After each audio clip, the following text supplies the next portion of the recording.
What's up, everybody? Alright, let's do some comedy. Let's do some George Carlin. Religion is bullshit. Let's just let him explain it. But in the bullshit department, a businessman can't hold a candle to a clergyman. Because I gotta tell you the truth, folks. I gotta tell you the truth. When it comes to bullshit, big time, major league bullshit, you have to stand in awe of the all-time champion of false promises and exaggerated claims, religion. No contest. No contest. Listen. Religion easily has the greatest bullshit story ever told. Think about it. Religion has actually convinced people that there's an invisible man living in the sky.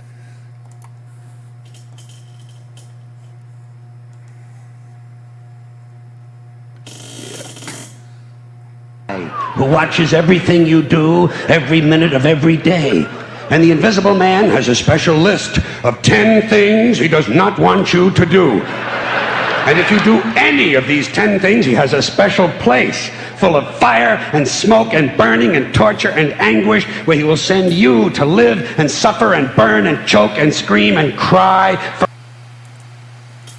That's what... Yeah.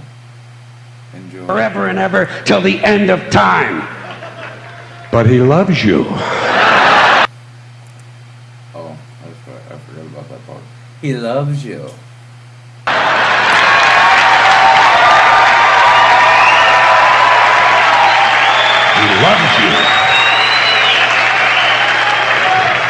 He loves you, and he needs money.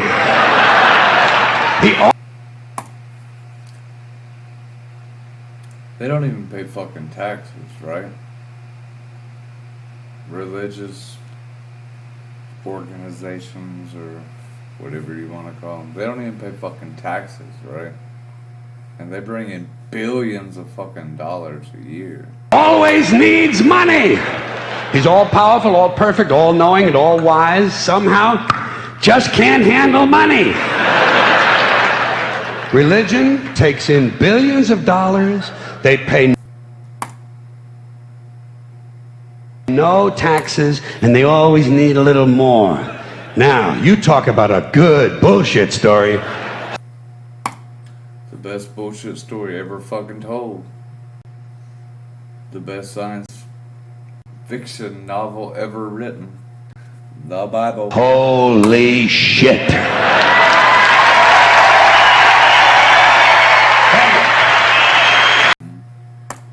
I'll probably get a lot of hate for all this shit, but I don't give a fuck. It's my... Thank you. But, thank you very much. But I want you to know something. This is sincere. I want you to know, when it comes to believing in God, I really tried. I really, really tried. I tried to believe that there is a... I tried once. To really, really try.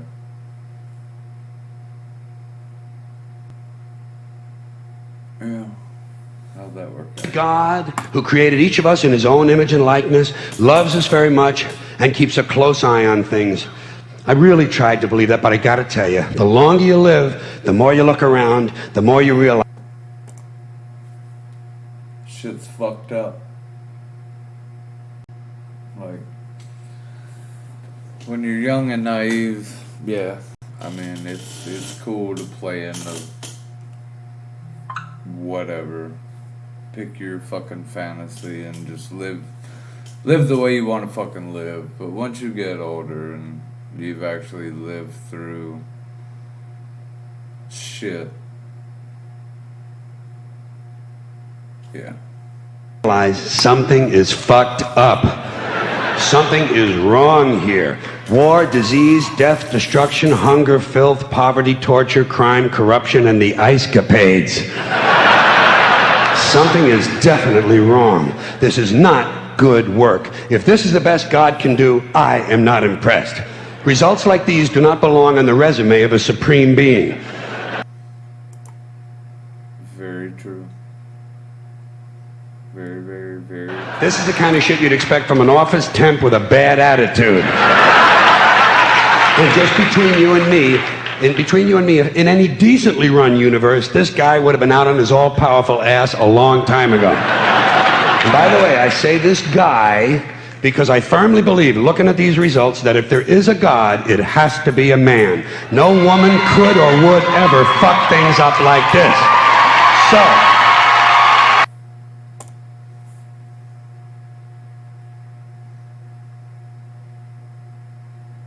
depends on what time of the month it is.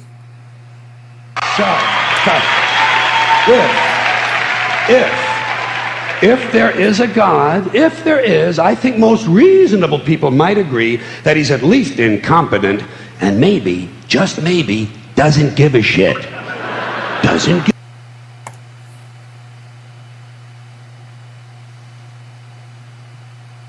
give a shit, which I admire in a person and which would explain a lot of these bad results. So rather than be just another mindless religious robot, mindlessly and aimlessly and blindly believing that all of this... Just being a fucking sheep, just like everybody goddamn nowadays. Just be a fucking blind sheep. Just fucking walk around. ...is in the hands of some spooky, incompetent father figure who doesn't give a shit, I decided to look around for something else to worship. Something I could really count on. And immediately, I thought of the sun. Happened like that. Overnight, I became a sun worshiper. How are you going to become a sun worshiper overnight? You can't see the sun at night. Well, not overnight. You can't see the sun at night. The first thing the next morning, I became a sun worshiper. Several reasons. First of all, I can see the sun, okay? Yeah. Unlike some other gods I could mention, I can actually see the sun. I'm big. When you can actually see something, it kind of helps the fucking credibility of it. But if it's just some spooky fucking figure, oh yeah, believe him, whatever the fuck. On that, if I can see something, I don't know, kind of helps the credibility along, you know? So every day I can see the sun as it gives me everything I need: heat, light, food, flowers in the park, reflections on the lake, an occasional skin cancer, but hey. You gotta give a little to give it. At least there are no crucifixions, and we're not setting people on fire simply because they don't agree with us. Sun worship is fairly simple. There's no mystery, no miracles, no pageantry, no one asks for money, there are no songs to learn, and we don't have a special building where we all gather once a week to compare clothing.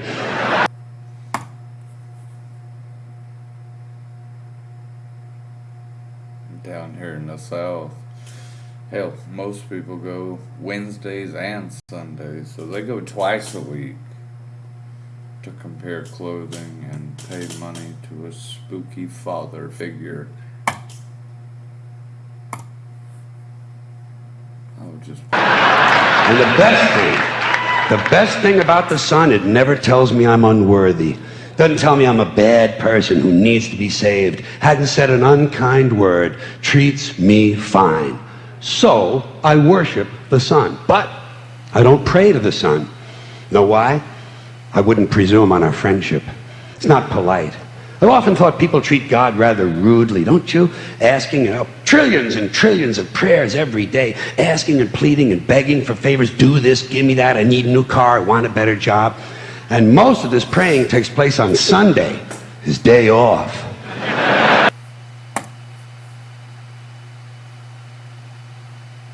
Yeah. He's supposedly done everything, but the day he's supposed to rest is the day that y'all wanna fuck with him the most. It's kind of rude, to be honest, but I mean, 90% of people in society suck, so, that's what y'all do. It's not nice, and it's no way to treat a friend. But people do pray, and they pray for a lot of different things. You know, your sister needs an operation on her crotch. Your brother was arrested for defecating in a mall. But most of all, you'd really like to fuck that hot little redhead down at the convenience store. You know, the one with the eye patch and the club foot, huh? Can you pray for that? I think you'd have to. And I say, fine. You probably wouldn't have to pray too. Fine, pray for anything you want. Pray for anything. But what about the divine plan? Remember that? The divine plan. Long time ago, God made a divine plan. Gave it a lot of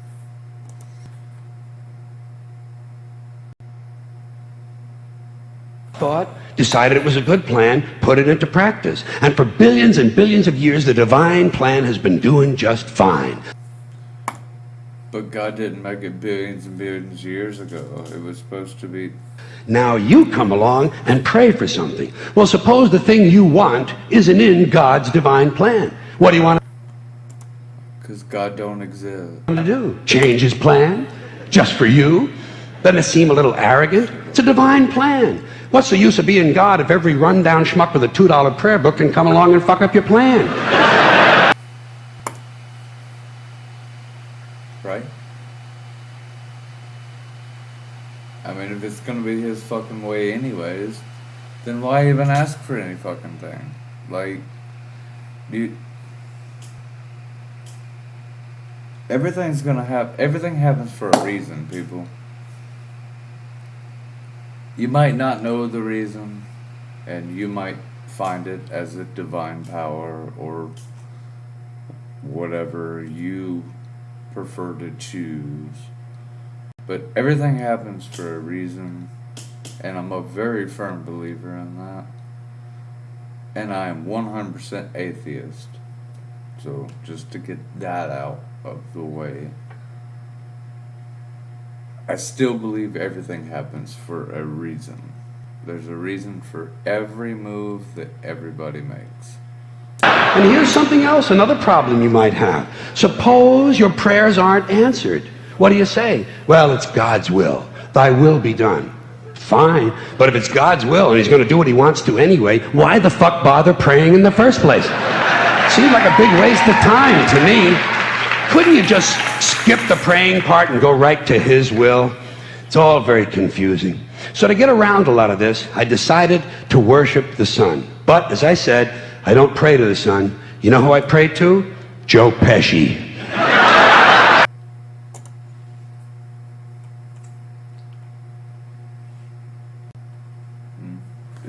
Joe Pesci. Joe Pesci. Two reasons. First of all, I think he's a good actor, okay? To me, that counts. Second, he looks like a guy who can get things done. Joe Pesci doesn't fuck around. Doesn't fuck around. In fact, Joe Pesci came through on a couple of things that God was having trouble with. For years, I asked God to do something about my noisy neighbor with the barking dog. Joe Pesci straightened that cocksucker out with one visit. It's amazing what you can accomplish with a simple baseball bat.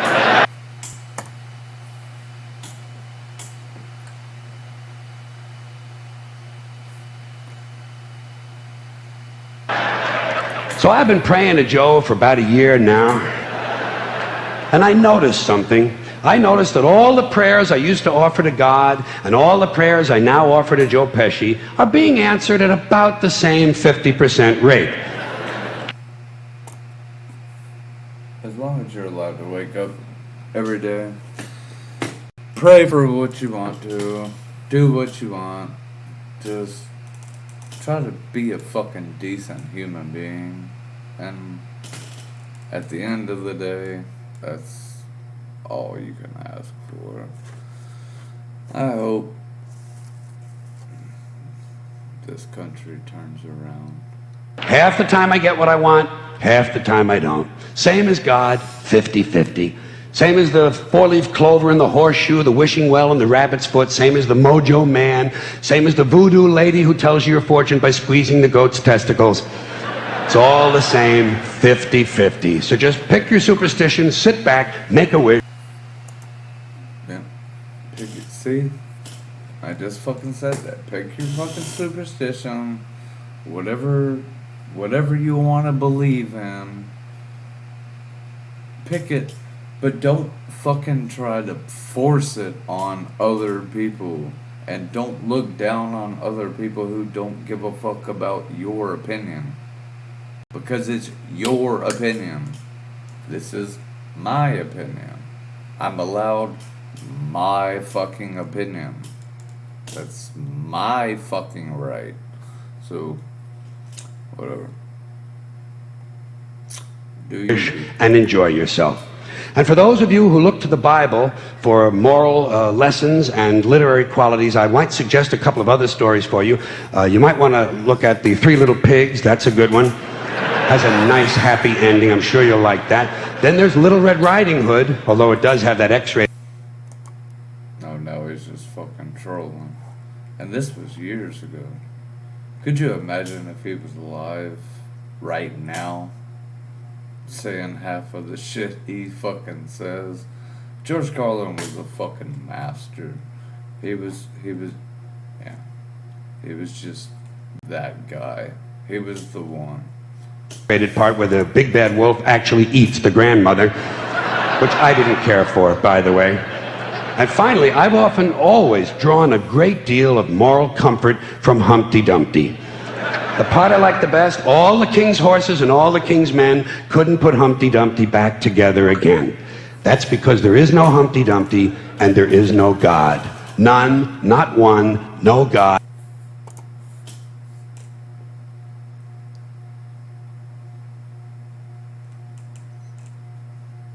Never was. In fact, I'm gonna put it this way. If there is a God, may he strike this audience dead. See, nothing happened. Nothing happened. Everybody's okay. All right? Tell you what. I'll raise the stakes a little bit. If there is a God, may he strike me dead. See, nothing happened. Oh, wait, got a little cramp in my leg. And my balls hurt. Plus, I'm blind. Oh, now I'm okay again. Must have been Joe Pesci, huh? God bless Joe Pesci. Thank you all very much. Joe bless you. Thank you very much. I appreciate it.